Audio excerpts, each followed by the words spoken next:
seen over time. We'll also, in the course of the conversation, take a report where a man and a woman who have been in a relationship for years had misunderstanding, and we saw how that our crime correspondent Festus Alege gave us that particular video. We'll be looking at that in the course of the conversation. But hey, we have our guest this morning in the studio who is a relationship counselor. He'll be teaching us how to deal with assumptions in relationships and in family. He's no other person than Bright Ekwe. Bright, good morning this morning. Good morning, sir. And it seems the program is full of Brights, and I think it is. Don't you think I should also consider my name Bright on Common Emmanuel? Because we have Bright here. That would be great. That would be great because it's a bright day. It's a bright day, so I will just take it and I'll be happy. Bright, let's look at assumptions, and it seems to be prevalent everywhere. Why are assumptions so common in relationships and also in family settings? First thing first is that people go into relationship with pictures and ideas. They go in, some of them really unprepared, while some that are prepared refuse to verbalize their thought, their expectations. They don't give voice to what that they are thinking about. I'll give you a clear example. When we newly got married, I and my wife, she was a student. And then I had a conversation with her about what I was going through in the office and my challenge. Her normal self, she would call and do proper check-in during the day. How is it going? But this day she did not call me, and I felt like she was not interested. Even when I got home that evening, she did not still talk about it. So I somewhat up courage in the middle of the night. I said, babe, I spoke to you about something since morning, and then you didn't even talk about it. What is the problem? She said, you won't blame me that much. It's just that when I got to school, I discovered that the exam that I wrote last year, 2 papers were missing. And that was what I was going about, trying to resolve. So your issue was not even... my issue, she was having her own issue to deal with. Why I was feeling as if she doesn't care. And that was not the case. You see, if we can give voice to our thought, assumption will be dealt with. All what is needed, like you said, is communication. People need to learn how to trust their partner enough to tell their partner what they are thinking about. And before you know it, the family will become more beautiful. Lizzie, I don't think I should assume that you have a question. I know you have a question. I cannot assume. You're assuming already. You're assuming because I was waiting for him to land on his thought. Now, Bright, it's nice to know that you're an author. Now, you talked about 2 things, trust and communication. How can trust and communication, assumption now affects relationships? Do you get it? Now, how do assumptions affect trust and communication within families and relationships? That's the question in a straight form. Now, if you can communicate, it's what builds trust. If I don't know what you are thinking about, I will not be able to tell you my perception. Like he said, I will not assume that you have a question. I know that you have a question. Now, you want to ask that question and you voiced it out and you want me to answer, and I'm giving answers to it. Now, then you'll be able to determine if I actually answered your question well or not. The same way in relationship, it is communication that gives life to trust. Where there is no communication, there can't be trust. So if they said a talking family is a healing family, and a family that wants to keep healing must keep talking. So you must... I think, no, let's not just go back. We need to go back. A speaking family is a what?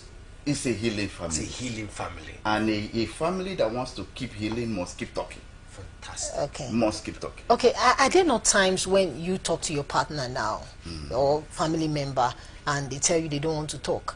I just want to be left alone. I don't want you to over talk. This matter, over this matter, I don't want to speak on it. And the assumption stays with you. Since he does not want to talk about this thing, then what my assumptions are correct. Have you not seen cases like that? Yes, of course. But you can't you can't actually deny that you actually want to have a conversation. As at that particular time, the person is not disposed to have that conversation.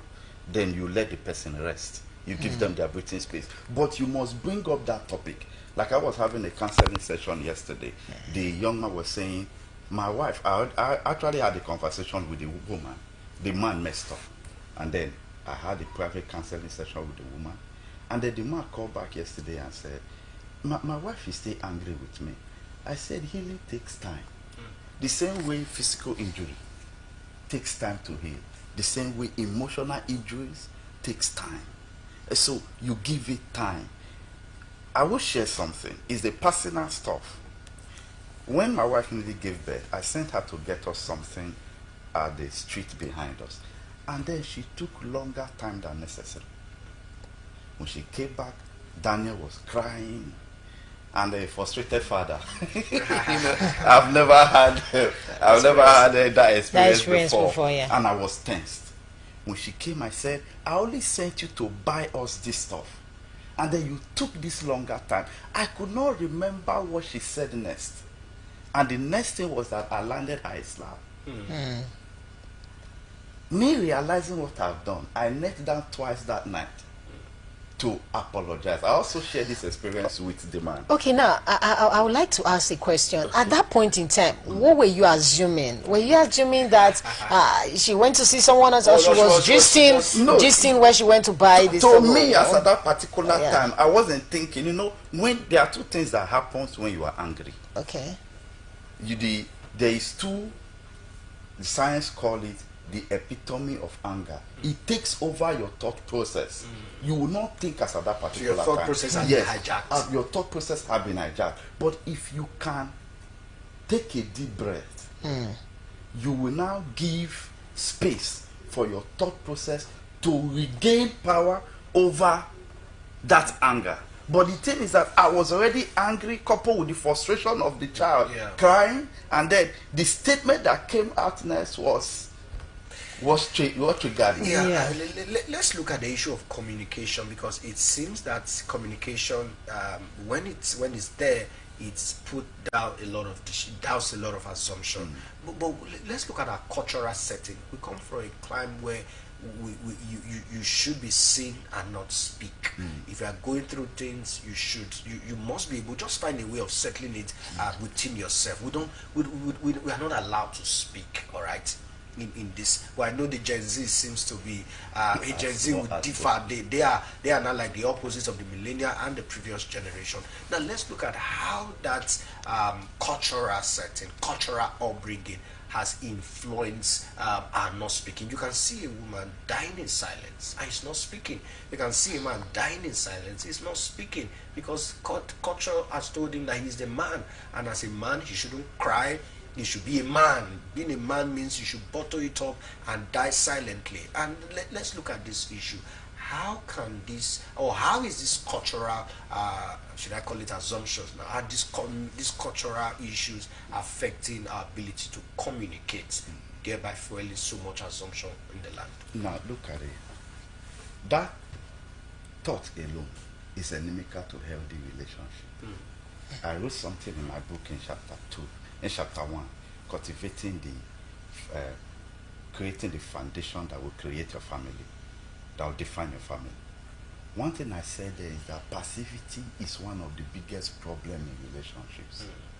When a man is passive. And I gave example of Adam and Eli in the Bible. The Bible said that Eve took the bite of the fruit and gave to the man who was with her. That means Adam was actually not afar off. Adam was actually with her. But the problem is that he wasn't talking. He didn't remind Eve what God told him. Probably he feared that he doesn't want to appear to Eve as being too strict. Or probably don't want to break Eve's heart. He don't want to break Eve's heart. you see, the same way Eli too. The children were misbehaving, Hophni and Phinehas, yet he refused to call them and correct them or restrain them. Why? Because he doesn't want treat to the children. Even God have to send a prophet and say, you honor your children more than you honor me. The same way, we must encourage our people to always talk. Say what is in your mind. Like you said, in this generation now, we are more outspoken. People are talking now. Wives are talking now. But you as a husband, you must create an enabling environment that your wife will be But we have seen more. that this freedom to speak is causing more problem than even creating solutions. Now, because let me, you are not bringing a caveat now. Yes. If I really want to say what is in my mind, a lot of people will be offended. And once a lot of persons are offended, it affects so many things. So you are not bringing another to say the tune. Do you, in your own perspective as a counselor, now do you think speaking out has done more damage than good? No, mommy. Speaking out haven't done any damage. It's just that people have not trained themselves enough and develop a thick skin enough when they tell you the truth. The truth is bitter. But people will have to say the truth. But you have to analyze and go back and think, what my wife is saying, is it true or not? One day I asked my wife, how am I doing? What's up? He said, you have pride.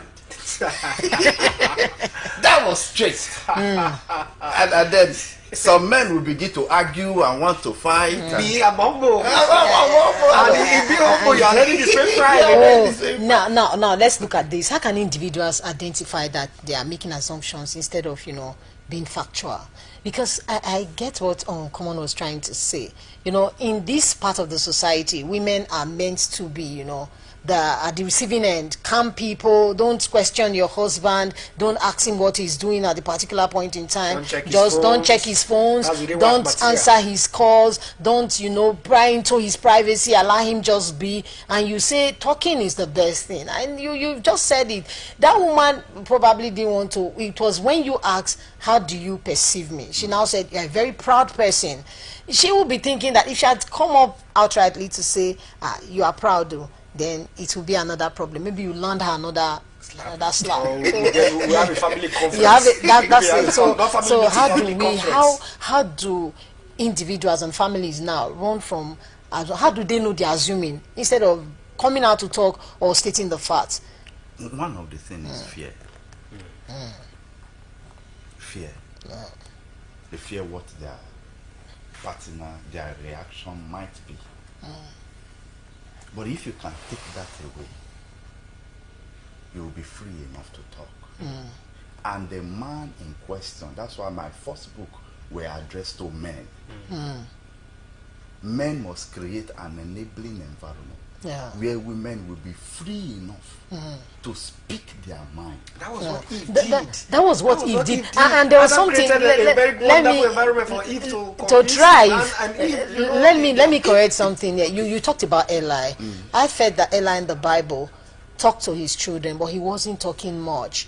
Because the Bible says that you should not spare the rod so you don't spoil the child. Probably they were grown-up men. Like somebody like Uncommon now, the mother cannot just pick up a whip and start whipping Uncommon. So those Hophni and Phinehas were being talked to. But because they felt they were adults now, who was their father to be telling them, what to do? You have trained us, Baba, leave us, we can thrive on our own, we can do things on our own. I think, so that was why I asked the question, how do we break this barrier? How do we break this fear? How do we come to terms with, we need to speak up, we need to obey, those who actually speak to us. We should stop assuming, because there are a whole lot of assumptions like Uncommon started with. People are assuming so much. If I talk to this man now, he will think I want to beg him money. If I do this now, this man will think this. If I do this now, this lady will think this. I think she doesn't like me. I think he would start asking questions. How do we begin to open up instead of bottling what we should be letting out?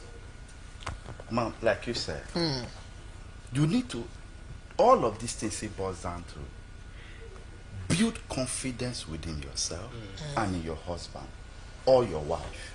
And the person you are in a relationship with must create that environment, must give me that freedom. Even in your relationship, while you are dating before you get into marriage, this person must have shown that, oh, I can receive anything that comes in. The reason why I could ask my wife, Alpha, how do you perceive me? Is because she have assured me that she's going to tell me the truth at all times. And you're ready to receive and I was ready to receive it, no matter how she puts it. So if your husband, my wife is talking to me now, I understand this is my wife talking to me and she can't lie to me. She will tell me the truth. You get, because you have built trust because over we time. build trust over time. We are talking. And you remember there are some men who would say, don't check my phone. That is where distrust and assumption comes in. Yes. Why is he saying I should not touch his phone? Why is he keeping his phone away from me? You know, there was one video that I watched a long time ago. You know, a man was trying to fix his electricity bulb, and the phone was ringing, and because he was climbed on his stool, he wanted to fix the bulb. You know, the woman was moving to pick the phone, and the son was touching the father. Daddy, daddy, daddy, daddy, daddy, and the man started pretending as if he was having an electric shock. That was how he came down from the stool and went to pick his phone and walked away. How would you build trust in that kind of? I was teaching on trust, and I said, trust thrives on transparency. When you are married, you don't have your personal gadget. This is my phone. This is my laptop. The Bible said that the two shall become one. How come when God said both of you are now one, you are now creating division by saying, this is my personal phone, this is my personal gadget? I even go as far as tell men, let your wife know what you earn. Because if she doesn't know, she will demand more than what you earn. Correct. Transparency is the rule of the game. Yeah, and I think I had the pastor one time said the wife thought he had a member in the church where the wife thought the husband earned more. So he asked he had a conversation with both of them, and the husband said, "This is what I earn," and they did the calculation in the pastor's office, and they discovered that the man was even over sacrificing. Like you said, if there was transparency, maybe the wife would not have gone that far. Okay, let's look at that clip where a man had to kill his girlfriend because he was assuming he couldn't get the lady for 2 days, and he felt probably, oh, she was in another relationship. That is what would lead to someone hitting the girlfriend with the head. Right. I just hope we'll get that from Chief Defense and Security Officer. That video, please. The suspect, Osabohien Egareva, operates a commercial bus plying Upper Sogba Road and other parts of Benin City. At about 9 p.m. on the night of January 2026, he picked up his 32-year-old female lover identified as Joy Jero. They were heading for his house, but quarrel broke out as the man accused her of cheating on him. The said man complained that he has not been able to reach her for 2 days as her phones were switched off. Reports revealed that she went to visit her elder sister, but there was no light to charge her phones. The explanation did not go down well with the said commercial vehicle operator as the quarrel intensified and escalated to a fight. Police report revealed that he allegedly parked his bus along the road and used a wood to smash her on the spot. The woman then collapsed but was quickly rushed to the hospital where she died. The said man then quickly took the body of the late Joy Jero to a river bank around Idogbo bypass on Upper Sogba Road in Benin City and dumped her. Moments after the crime, he was subsequently arrested by the police. Edo State Police Relations Officer Eno Ikoedem, who confirmed the incident, said the Commissioner of Police, Monday Agbonika, has ordered a comprehensive investigation into the matter. We recorded an incident on the 10th of January 2026 where the Ohen of Ipe community reported that a lifeless body of a young female was found along the road close to the river. The operatives of Idogbo Division immediately responded. The body was moved to the hospital and was confirmed dead and deposited at Stella Obasanjo mortuary. Investigation immediately commenced, and it was revealed that the deceased was one Joy Jerome, a 32-year-old resident of Upper Sakomba Road. And further investigation led to the arrest of one Osabohien Egareva, a 42-year-old minibus driver, and also a resident of Upper Sakomba. It was revealed that they were both in a romantic relationship, and on that fateful day, on the 9th of January 2026, he picked Joy up, and on the way to his house, an argument ensued between both of them. He accused her of cheating on him, that he hasn't been able to reach out to her in the past 2 days prior to this incident. She argued that she was in her aunt's place, and in the heat of the moment, he packed the vehicle along the road. This was around past 9 in the night.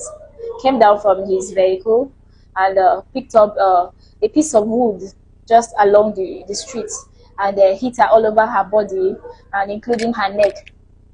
She fainted, and when he noticed that she was no longer moving, he quickly rushed her to the hospital, where she was confirmed dead on arrival.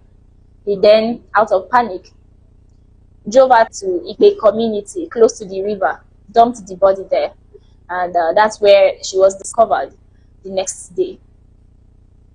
The suspect has been arrested. He is currently in custody and he has confessed to this crime. The Edo State Police Command wishes to use this opportunity to advise members of the public, especially our young women out there, to be very cautious in their relationships, avoid abusive marriages, avoid abusive relationships altogether, avoid quarrels at lonely places or lonely parts with hot-tempered partners, and always report promptly every domestic violence to the nearest police station to you. Also, explore peaceful conflict resolutions, and our parents and guardians out there are equally advised to teach our young women how to explore alternative dispute resolution and also a more peaceful approach to conflicts or settlements. The body of the woman has since been deposited in the mortuary for further investigation. That's a very tragic situation there, and I think this issue just it's painful. Yeah, so rest in peace. Amen. Right. Amen. I think this is a summary of all you've been talking about. I wanted to speak to that that incident. Like we were talking with the clip was playing. People have to learn how to listen to their partner. Listen attentively. Don't react. I lead the anger management class, and our class is going to commence on the 26th of this one. It's a 6-day class, and also the healing room. And one thing we talk about there is, for you to be able to manage anger, you have to learn how to listen. As we're talking about today now, the man was assuming that the woman was cheating, which is not the case. And the woman was expressly or explaining herself. The man weren't listening, because like I said, anger have taken over his thought process, and he did not allow the sense of reasoning. He didn't breathe down. He didn't control himself. He doesn't know what to do. He doesn't know what to do at that particular time, and he overreacted. And may our soul rest in peace. Amen. You talked about the fact that you also I can't say allegedly, you slapped your wife. Yes. Were in that situation, and if not that, you maybe, I don't know, this was also what happened from what we saw, the anger hitting as a case. What actually happened that day? How did that issue ended? Now look at it. When I hit her, You slapped her. When I slapped her, I think that I discovered that I have done something wrong. I knelt down twice and I apologized. I was sharing this is why I brought it. I was sharing a situation I had a counseling session with a client. And I said to the man, it took me 2 weeks. I was patient for 2 weeks for her to come along. When we were talking, she said, I forgave you before that 2 weeks. I said, but I saw you came back to your normal self after two weeks.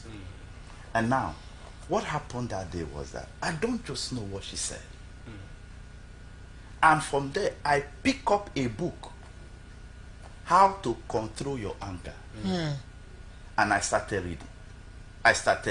Okay, now let's look at this issue at hand. Yeah. Must assumption always be negative? Can't it be positive? Can't people think of like that situation, you know, is a very painful and sad situation. Very, that very young sad. lady died for no reason in a relationship, not even marriage now. Now, why were you not able to hold back to say, okay, instead of slapping my wife, you know, anger is something that I'm thinking that people should learn to tame.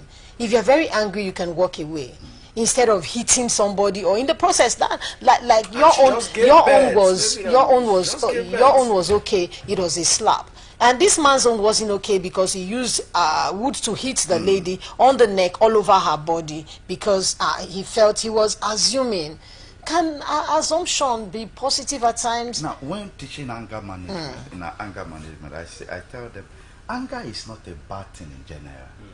We feel anger can be tinted towards building because something is wrong, has to be corrected. You know, we need to have a conversation. All right, your anger should propel you to sit down to talk, not to start hitting. The reason why I shared that personal experience is so that others could learn. I share it in my anger management class every time. And I tell them, look at what I did, look at what I did afterwards, and this is what I learned from it. And since then, it has never happened again. It will never happen. Well, I want to thank God for His faithfulness there, because a woman like Uncommon said, who had just given birth, you could just hit and she would just numb, and God forbid. I think we'll leave you with that advice that was given by the the police PRO there. Watch your anger. Don't also, if you're in an abusive relationship, ensure that you don't stay with that man that is angry in a very isolated place. And they've also given us and there was an actress who said that, you know, people should check their mental health before they even get into marriage. So I think that should come in as well. They should check men very well before because a whole lot of things are being smoked these days. You are aware, people crack bones of dead people, they go to cemeteries to get them, and they kind of grind and smoke. They go to inhale toilets, you know, the heat coming from, and all of that. So their mental state should be checked before they get married. That's it. And also financial pressure can also trigger. It's a whole spectrum of conversation, and it's an ongoing conversation. And I want to thank Bright Ekwe for your thoughts. He's a relationship expert, and he has relationship counselor, and he has given us a whole lot. And also appreciating for the book that he also brought and gave to us this morning, The Strength of a Man. The Strength of a Man.